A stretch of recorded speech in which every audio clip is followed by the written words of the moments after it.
Bueno, aquí estamos, aquí seguimos en el rumbo de la tarde. Georgie Rodríguez y un servidor Rudy González. Ahora tenemos el placer de conversar con un economista, un hombre estudioso del día a día de la situación de la economía nacional, la economía internacional y sus efectos sobre el desarrollo de la nación dominicana. Henry Ebrard, un amigo siempre dispuesto a darnos de su experiencia, no solamente a nosotros, sino también a nuestros oyentes, sobre los pormenores de esta situación de la economía. Se habla ahora de reforma fiscal y mucha gente está hablando de lo que podría venir en una reforma fiscal que todavía no se conoce un texto final, pero que hay puntos neurálgicos que para los expertos en la economía tiene sentido que es por donde debe ir esa reforma fiscal. Conversamos con Henry Ebrard. Buenas tardes, Henry. Muy buenas tardes a los dos. Un placer estar de No, nuevo con ustedes y a través de ustedes con todo el público tan importante de su espacio. Gracias, Henry. Un gran abrazo. ¿Hacia Igualmente, ¿cómo dónde estás? piensas que debe estar dirigida la reforma fiscal o tributaria? ¿Es fiscal o es tributaria la reforma?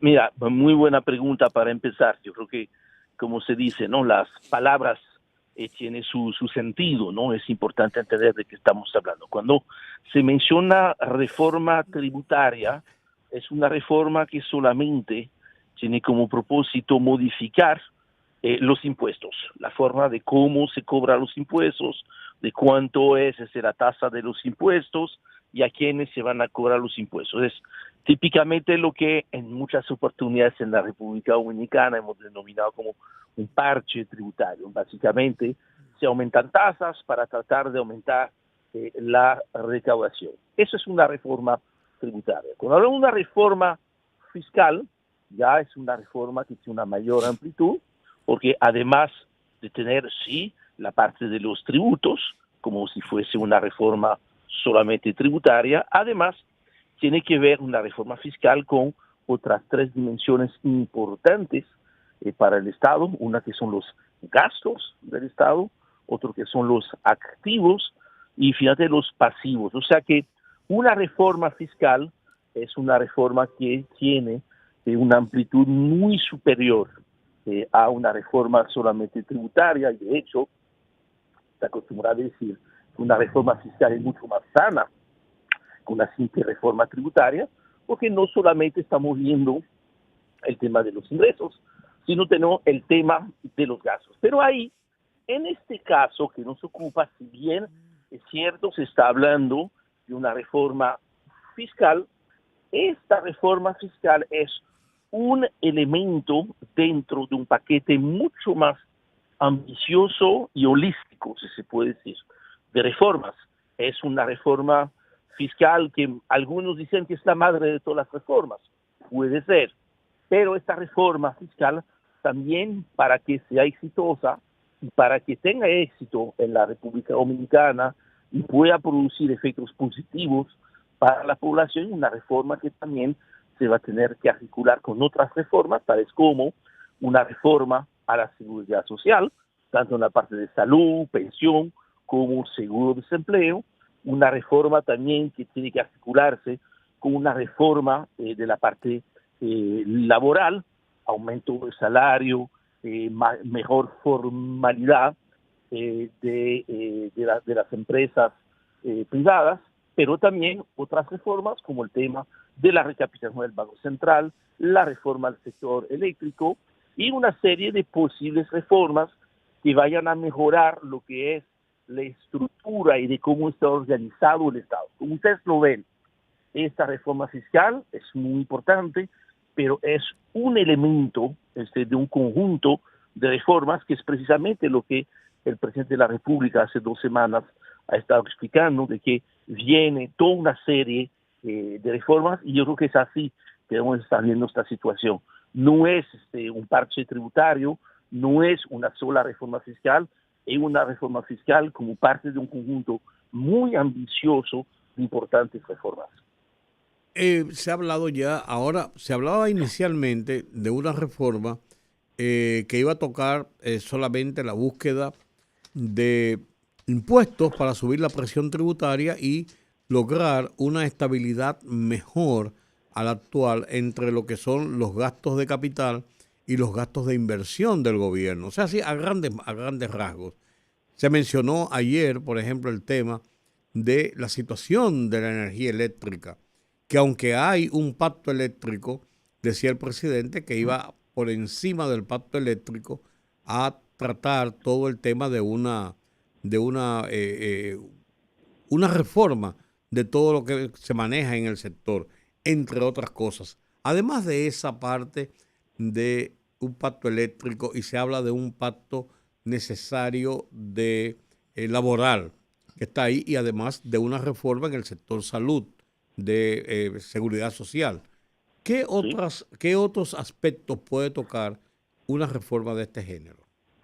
No, mira, yo creo que primero, y es ahí donde creo que se tiene que ir organizando la discusión de temas trascendentales para la sociedad dominicana, y es tratar de construir consensos básicos sobre los qué de la reforma, o sea, los objetivos de la reforma. Ahí Okay. yo creo que puede ser mucho más factible alcanzar consensos, porque ahí yo creo que todos podemos estar de acuerdo en cuanto a qué es lo que quisiéramos lograr a través de las reformas. Primero, creo que hay que entender que la República Dominicana se encuentra en un momento histórico, un momento tan histórico como probablemente hace 30 años atrás, cuando producto de una crisis social, económica y política causada por la década perdida, ¿no?, de los años 80, la República Dominicana, que son los 90,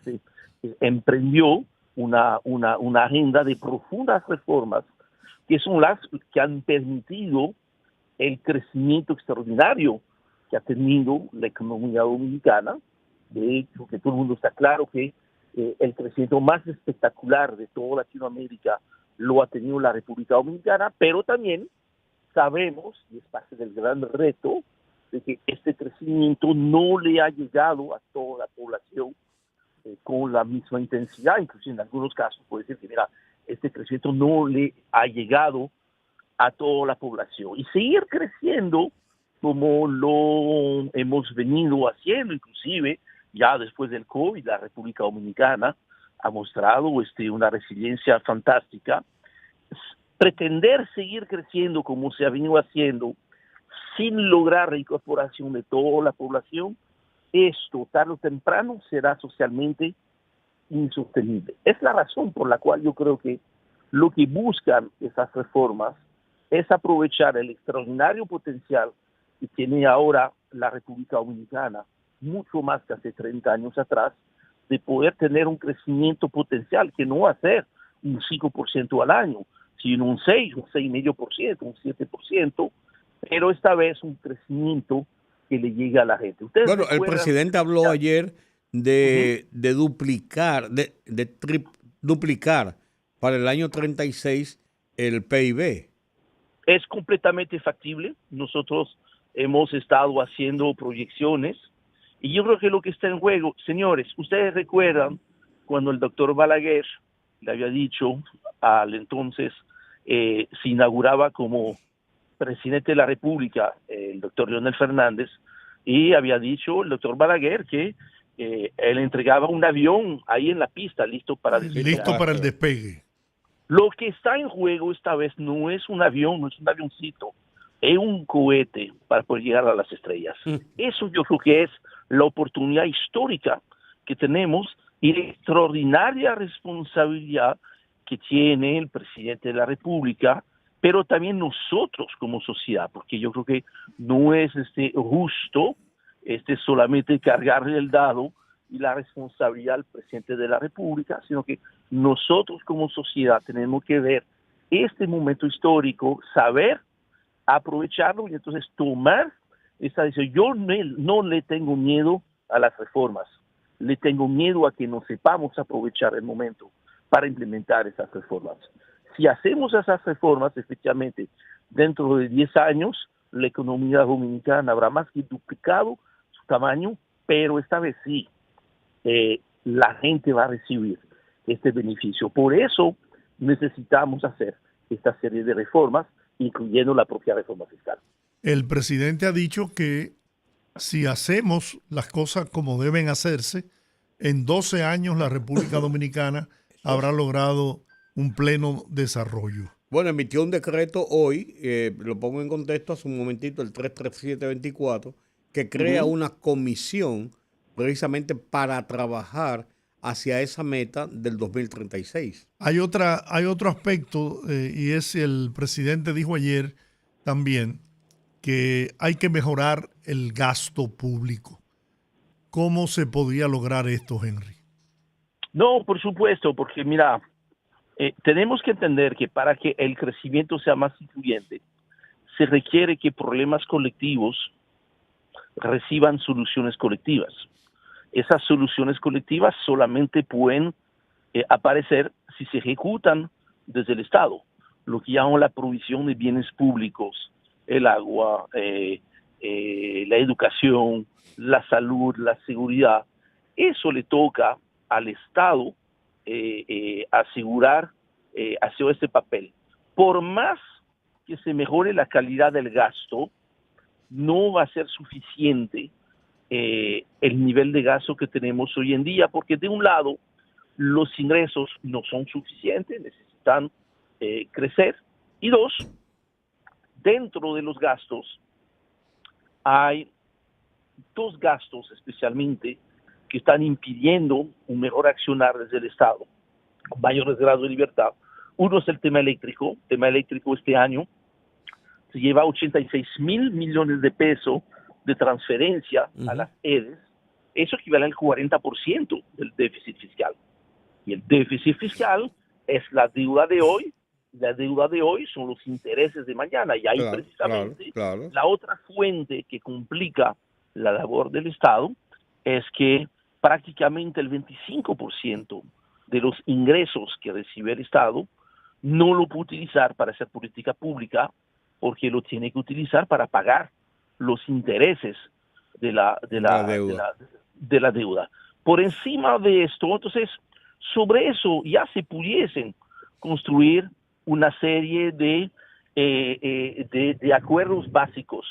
Y yo creo que todo el mundo estaría de acuerdo para decir que esta situación de 86 mil millones de pesos de transferencia al sector eléctrico, eso no es aceptable, lo tenemos que resolver y tomar el tiempo necesario para eso. Yo creo que ahí tiene que haber un consenso amplio. Lo mismo sobre el tema de los intereses, pero vamos a ir más allá. La informalidad de la economía dominicana, por todas las razones que sea y que no vienen al caso, yo creo que un caso muy bien es documentado. En el sector privado, actualmente, apenas 1 de cada 3 empleos es formal. Yo creo que ahí también pudiese haber un consenso unánime en pensar que esto no es aceptable y necesitamos a tiempo cambiar esta relación de tener 2 empleos formales por un empleo informal. Del mismo modo, si vamos al tema de las recaudaciones, en el caso del ITEVIS, se habla de que hay una evasión de un 43%, de acuerdo a los estudios oficiales, y de que igual en eso tiene que haber un consenso sin problema de que eso no es aceptable y que si fuéramos a negociar, nos pudiéramos poner como objetivo bajar de un 43% a un 20%, lo cual generaría muchos ingresos. Fíjense que un punto de evasión del TEVIS vale cerca de 7 mil millones de pesos. Entonces, hacer una reforma que no incorpore, cerrar esas brechas, informalidad, electricidad, Banco Central, la evasión del ITEVIS, peor, la evasión impuesto a la renta, 65%. Entonces, ahí hay mucho espacio para que entonces, si logramos acuerdos sobre eso, darnos el tiempo prudente para disminuir a la mitad de esos problemas, 5, 8, 10 años, entonces después es más fácil discutir y eventualmente hasta ponerse de acuerdo en los cómo de la reforma, cómo vamos a resolver los puntos. Es ahí donde, mira, yo veo muy bien el discurso hasta el momento del presidente de la República, porque efectivamente lo que está en juego es eso. ¿Cómo vamos a estar dentro de 10 años y cómo va a estar la gente ahora? Este viaje a las estrellas es largo, la gente necesita también beneficios muy rápidos. Y yo creo que es parte de lo que puede estar creando la narrativa y las mismas medidas que se vayan a tomar. Esa evasión monstruosa por demás, un 65% impuesto sobre la renta, un 45% del ITEVIS. ¿Cómo puede reducirse esa evasión? ¿Cómo se puede llevar a los niveles que tú has señalado ahora? ¿Qué medidas habría que tomar para eso? Bueno, primero, las medidas que no habría de tomar, porque esas medidas complicarían más la tarea. Subir tasas de impuesto como el ITEVIS o el impuesto a la renta en el caso de las empresas, eso sería probablemente la autopista al desastre. Por ejemplo, no es verdad que tantos negocios informales, compañías micro y pequeñas, se van a formalizar pagando una tasa de un 27% de impuestos sobre la renta y con un sistema cuyo costo de cumplimiento es tan alto, que no es solamente la tasa del impuesto, es la complicación de poder cumplir. De ahí que habría de crear condiciones para que los negocios pequeños vean finalmente que hay más beneficio que costo al formalizarse. Eso pasa por tener un régimen realmente muy simplificado. Algunos, como mis amigos de la UAS, Antonio Siriaco, está planteando, lo cual tiene mucho éxito por un país como Uruguay, un monotributo. Sí. También hay que ver si ampliar la base, en el caso del ITEVIS, puede simplificar las cosas. Ahora hay que tener mucho cuidado porque hasta el momento muchas de las exenciones que se tienen que ver con una serie de productos que son básicos para el consumo. Entonces, esto es un poquito más probablemente difícil. Hay que tener medidas utilizando los mismos sistemas. En países como España o como Francia, en el caso del impuesto a la renta a las personas físicas, es la DGI de allá que te manda ya tu declaración ya lista y preparada, porque tú partes del principio de que hoy en día con la tecnología es hasta posible pensar que la DGI tiene mejor los datos tuyos que tú mismo, ¿no? Que son los ingresos, los gastos. Entonces hay que crear algunas medidas que vayan en la buena dirección, que no vayan a desincentivar la formalización y tener entonces una narrativa que permita ver que con esos ingresos adicionales vamos a tener entonces un Estado que gaste más y que gaste mejor, sobre todo de modo que la economía pueda crecer mejor, que el nivel salarial vaya a mejorar, lo cual quiere decir que va a haber más consumo, etcétera, etcétera. Yo creo que es crear esta dinámica positiva. Yo creo que es perfectamente posible porque lo es mucho más fácil en la República Dominicana de hoy que en la República Dominicana de hace 10 o 15 años atrás. Dicen los amigos de la Universidad Autónoma de Santo Domingo que sería recomendable reducir la tasa del ITEVIS de un 18 a un 14%. ¿Esto sería saludable? Horizontal, o sea, sí, mira, extenderla más. Mira, sí, hay que hacer número. Obviamente, cuanto más tú vas a ampliar la base y más recuperar evasión, más tú vas a tener tu espacio para bajar las tasas. Ahora, obviamente, hay que apuntar lápices, hay que sacar la calculadora y entender que efectivamente hoy en día el ITEVIS y los impuestos sobre la renta son los principales motores de la recaudación. Para el año 2025, que se proyecta recaudaciones un poco por encima de 1.200 billones de pesos, el ITEVIS, entre que se cobran la DGI y en aduanas representa unos 400.000 millones de pesos. Es una tercera parte de los ingresos. Otra tercera parte son precisamente los impuestos sobre la renta, y fíjate, los otros tercios son todos los demás impuestos. Entonces, tú vas a tener que concentrarte en el caso del ITEVIS y del impuesto sobre la renta, y entender que la virtud, nos guste o no, y es irrelevante, del ITEVIS es recaudar, recaudar, recaudar, recaudar. No se hace política social con el ITEVIS, sino con el gasto público. Ahora bien, dicho esto, entiendo que es indispensable en un país como República Dominicana definir una canasta básica, más o menos amplia, que o tribute con una tasa de cero, en el caso del ITEVIS, o con una tasa reducida.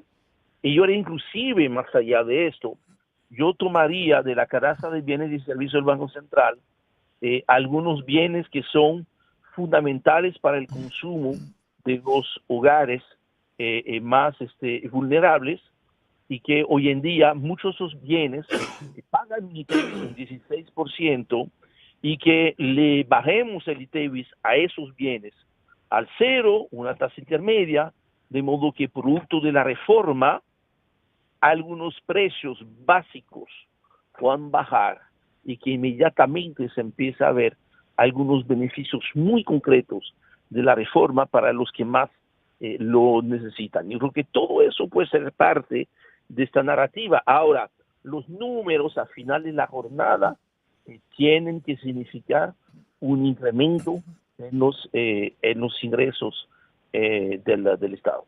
Una de las cargas más difíciles que tiene el Estado dominicano es el sistema eléctrico, el deficitario por demás, con grandes pérdidas, pero es una necesidad, y un subsidio, ¿no? muy alto. Y un subsidio altísimo.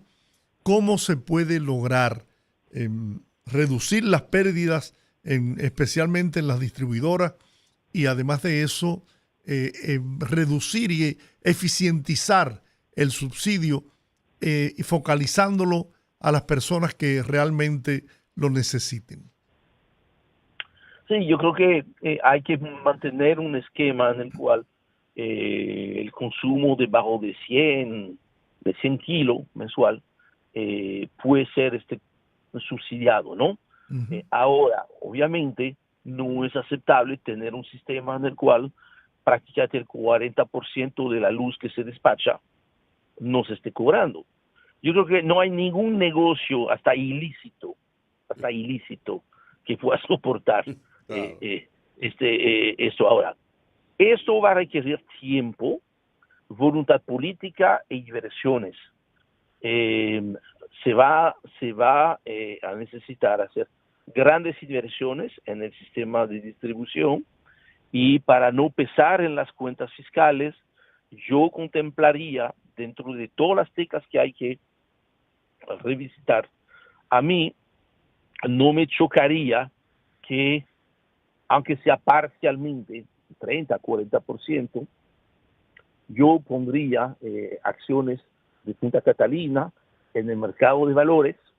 Ahí estamos hablando que fácilmente 30-40% de Punta Catalina puede representar $1.000 millones. 1.000 y pico, sí, de millones. Sí, unos $1.000 millones, siempre y cuando sea a través de la bolsa de valores, para que todo el mundo pueda tener la oportunidad de decidir si quiere ser accionista o no. Yo quiero ser accionista de Punta Catalina porque es un muy buen negocio, y si hay la posibilidad de adquirir acciones, yo quiero tener yo la decisión, que no sea otra persona que decida por mí, especialmente para decirme, no, usted no va a poder comprar porque estamos reservando eso para fulano de tal. Entonces, que sea un proceso muy abierto, que inclusive permita de manera conjunta con quizás otros activos, otras compañías del sector privado, desarrollar como parte de esas grandes reformas un mercado bursátil vigoroso en la República Dominicana, lo cual ayudaría a bajar las tasas de interés. De hecho, uno de los resultados colaterales de esas reformas va a ser una baja de la tasa de interés, especialmente por una razón. En varias oportunidades durante los primeros 4 años, tanto el presidente como el ministro de Hacienda han hablado del tema del grado de inversión, ¿no? Que la República Dominicana logre el grado de inversión. Standard Poor's, la firma calificadora de riesgo, la semana después de las elecciones, ahorita en mayo, hizo una publicación discutiendo este tema, resaltando de que a la República Dominicana le faltan nada más 2 peldaños para conseguir esta calificación que establece que una inversión en un país como República Dominicana, por tener el grado de inversión, ya no es una inversión especulativa, es una inversión segura, lo cual quiere decir que cuando tú logras el grado de inversión, prácticamente el país estaría ahorrando, escuchen bien eso, cerca de un 30% en el pago de los intereses. Tomando en cuenta que el pago de intereses hoy en día es a nivel del sector público consolidado, la primera línea de gastos, inclusive por encima del sector educación, estamos hablando que hay un potencial dentro de unos años de estar ahorrando entre 60 a 80 mil millones de pesos al año en pagos de intereses. Standard Poor's ha dicho de que al lanzar esta agenda de reformas estructurales, a final de este año o a principio del año que viene, ya nos van a subir la nota un peldaño. Y dentro de 3, 4, 5 años, conforme ya se ven los resultados de que estamos tumbando el déficit del sector eléctrico, que hayamos logrado la recaudación del Banco Central, de que estamos bajando los niveles de evasión, que el déficit, por ende el déficit fiscal del país está bajando a 1.5, 2% del PIB, entonces nos darían este nuevo upgrade que pusiera entonces a la República Dominicana al coronarse como país con grado de inversión, que además de bajar la tasa de interés, tener el grado de inversión va a multiplicar, va a haber una avalancha de inversiones hacia el país, porque hoy en día que República Dominicana es la niña bonita del continente latinoamericano desde el año pasado, es el país donde todo el mundo quiere estar invirtiendo. Algunos que lo quieren hacer no lo han podido hacer porque al no tener el grado de inversión, ellos tienen, según sus reglamentos y sus objetivos de inversión, tienen prohibido poner dinero en un país que no tenga el grado de inversión. Cuando tengamos este grado de inversión, no estamos hablando de 4 mil millones de dólares al año de inversión extranjera, probablemente 6, 7, 8 mil millones de dólares al año. Eso es lo que está en juego con esta agenda de reforma. Yo quiero sentirme muy, pero muy optimista de este proceso, porque yo creo que tenemos una oportunidad extraordinaria de lograr este país en el cual todos queremos estar viviendo. Bueno, Henry, yo creo que está todo dicho. Lo que estamos esperando todos los dominicanos y supongo que ustedes los economistas también en primera línea es conocer ya ese borrador de reformas para poder establecer sí parámetros ya muy claros de hacia dónde apunta lograr todo esto que se propone el Estado y parte importante de los poderes fácticos del país. Así es. Yo creo que ya hay una cuestión de unas pocas semanas para que probablemente ya tenemos entendido, porque hemos entendido, de que primero se presentaría el proyecto de reforma constitucional y luego el proyecto siguiente, pues ser un par de semanas después de la constitucional, el tema de la reforma fiscal, y luego entraría entonces cada uno de los otros elementos, que eso es importante porque al final de cuenta todo tiene que ser muy bien integrado, y eso yo creo que es ahí donde está esta gran oportunidad y hacer que efectivamente, y yo entiendo que se está hablando de un pacto salarial, de que hay la intención efectivamente de poder asumir compromisos en los próximos 5 a 10 años de mejorar sustancialmente